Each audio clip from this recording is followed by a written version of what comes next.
Selamat siang dan selamat pagi dokter. Izin menyampaikan jurnal bacaan saya mengenai drug Eletunsten versus conventional endovascular therapy in symptomatic infrapoplial peripheral artery disease. Ini sebuah meta-analisis dengan pemimpin Dr. Dana Himawan Limanto, spesialis PTKV MTeklim.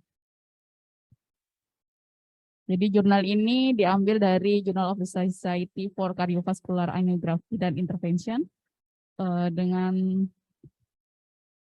pendahuluan. Jadi untuk PAD pada infrapoplial itu menurut guideline AHA tentang management of patient of lower extremitas peripheral artery disease ini masih direkomendasikan untuk endovaskular.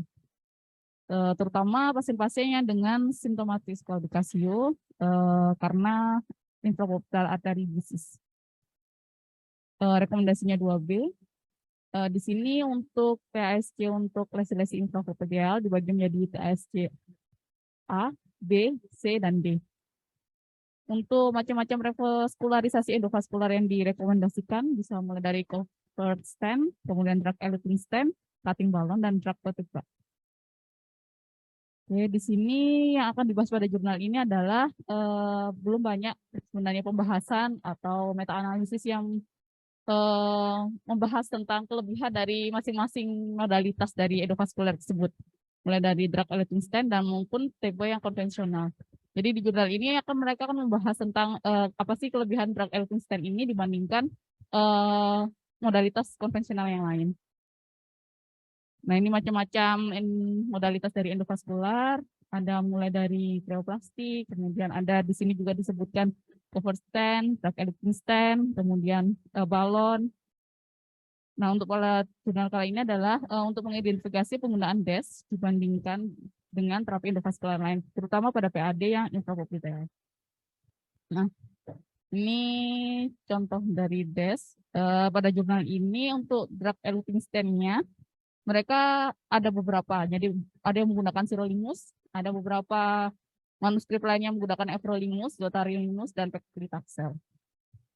Untuk kelompok kontrolnya ini bervariasi. Kelompok kontrol pada jurnal ini mereka ada yang menggunakan BMS, jadi stent tanpa eluting drug, kemudian ada yang menggunakan juga angioplasti, balon perkutan untuk kelompok kontrol yang dimaksud dengan endovaskular yang konvensional. Oke, untuk analisa statistiknya, mereka ini merupakan sebuah meta-analisis dengan diambil dari berbagai macam RCT. Ini untuk sumbernya mereka bisa mengambil dari PubMed, Embase, Cochrane, dan ada 2 sumber lain. Jadi setelah dilakukan analisa masing-masing jurnal itu, ditemukannya ada 9 RCT yang cocok dengan penelitian kali ini.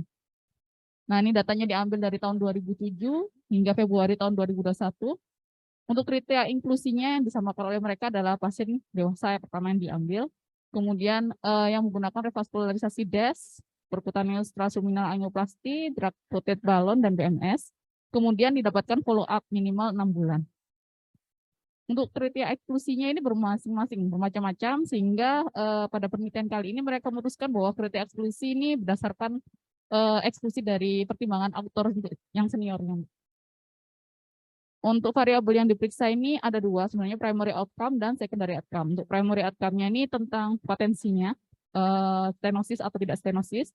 Kemudian untuk secondary outcome-nya mereka dari target lesion revaskularisasi, kemudian kejadian amputasi, dan fatalitas kematian. Oke, analisanya menggunakan review manager.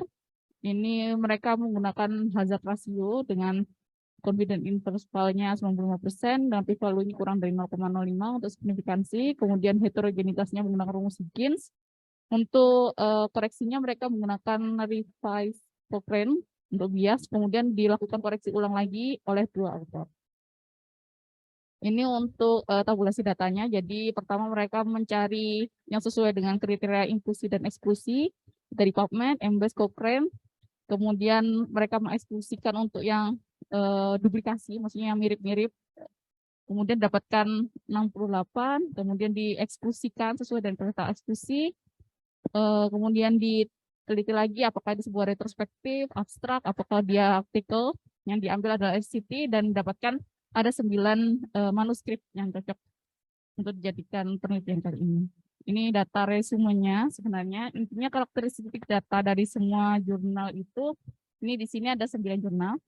Jadi untuk kelompok DES, ini masing-masing jurnal untuk kelompoknya jumlahnya ada berapa. Kemudian ini kontrol ini masing-masing juga ada. Ini semuanya di total untuk kelompok kontrol dan ini di total untuk kelompok DES.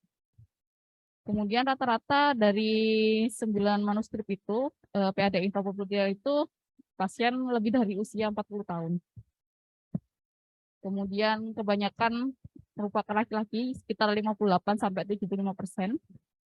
Dengan faktor resikonya antara lain hipertensi, ini sekitar 50-90% dari jumlah sampel. Kemudian hiperlipidemi ini sekitar 34-76%. Untuk diabetes mellitus sekitar 54-79%, yang riwayat merokok sekitar 6-44%. Ini untuk lesinya. Lesinya mungkin bervariasi. Untuk yang panjang lesinya ini ada yang pada jurnal Siabilis ini dia panjangnya sampai 138 mm dan ada yang pada jurnal Bosier's ini dia 15 mm. Untuk vesselnya sama, mungkin mereka mengambilnya vessel yang diameter kecil, yakni kurang dari 4 mm. Kemudian ini macam-macam lama, kemudian pemberian DAPT ini untuk follow up postopnya. Nah, untuk hasil yang pertama, jadi ini perbandingan antara DES dan kontrol untuk outcome potensi graf primernya. Di sini dikatakan bahwa DES ini menunjukkan peningkatan yang signifikan untuk potensi graf primer. Di sini dikatakan dengan hazard ratio-nya 2,17. Di sini dia menunjukkan peningkatan dengan signifikansi P kurang dari 0,01. Kemudian untuk secondary outcome-nya, untuk target lesion revaskularisasinya ini antara DES dan kontrol, di sini dikatakan dapatkan signifikan untuk menurunkan dari TLR sendiri, target lesion revaskularisasinya. Ini dengan hazard ratio-nya sekitar 0,48. Ini signifikansinya dia kurang dari 0,001. Jadi untuk DES sendiri dibandingkan kelompok yang konvensional, dia signifikan untuk menurunkan target lesion revaskularisasinya. Nah, untuk secondary outcome, dari ada 3. Yang pertama adalah TLR, kemudian yang kedua ini adalah amputasi mayok. Untuk DES dibandingkan kontrol konvensional, itu dikatakan tidak ada perbedaan yang signifikan sebenarnya antara DES maupun kontrol untuk angka kejadian amputasi setelah itu. Di sini dikatakan bahwa tidak signifikan, dia dengan hazard ratio 0,87. Kemudian di sini signifikansinya dia lebih dari 0,001, yakni 0,28.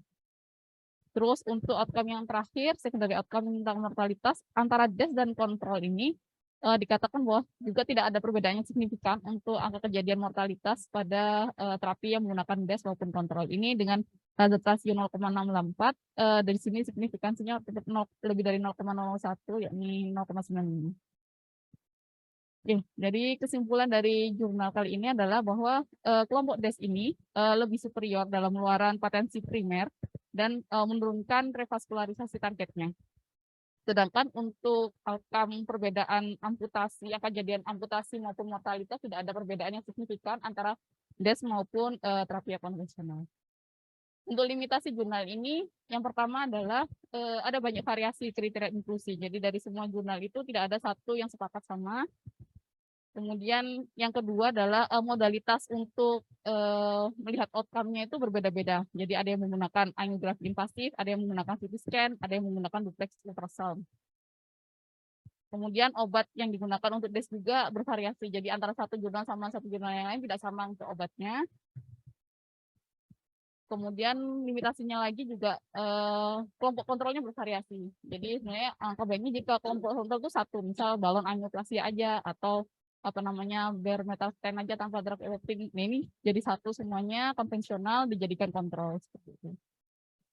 Kemudian kekurangannya lagi bahwa mereka memasukkan panjang lesi, padahal kalau misalnya di rekomendasi itu panjang lesi ini menentukan apakah pasien ini layak untuk dilakukan endovaskular atau sebenarnya pasien ini layak untuk dilakukan bypass.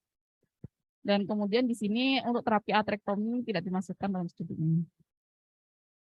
Sekian jurnal ini saya. Terima kasih.